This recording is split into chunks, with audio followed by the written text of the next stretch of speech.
যদি আপনার বাড়ির বাচ্চাদের পড়াশোনাতে মন বসছে না, তাহলে আজকে আমি একটা ভালো উপায় বলবো আপনাদেরকে।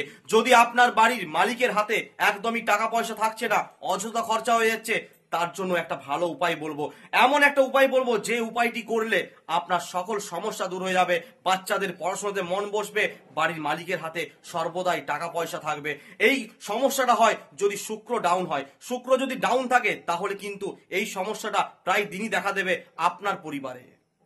অবশ্যই ভিডিওটা সম্পূর্ণ দেখবেন, মা মনসা দেবীর কৃপাতে আপনার পরিবার মঙ্গলে থাকবে। আর ভিডিওটা সবাইকে শেয়ার করে কমেন্টে লিখবেন জয় মা মনসা, প্রোফাইলটা ফলো করে রাখবেন।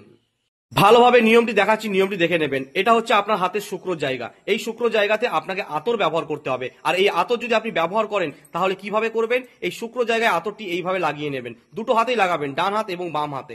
দু হাতে লাগিয়ে নিয়ে দুটো হাত ভালো করে ঘষে নেবেন। দুটো হাত ভালো করে ঘষে আপনার নাকের কাছে নিয়ে গিয়ে জোরে একটা শ্বাস নেবেন দুটো হাত নিয়ে গিয়ে। এই নিয়মটি আপনি প্রতিদিন দুবার করবেন, স্নান করে খাবার খাওয়ার পর একবার এবং রাত্রেবেলা ঘুমোতে যাওয়ার আগে একবার। দুবারই কিন্তু খাওয়ার পর।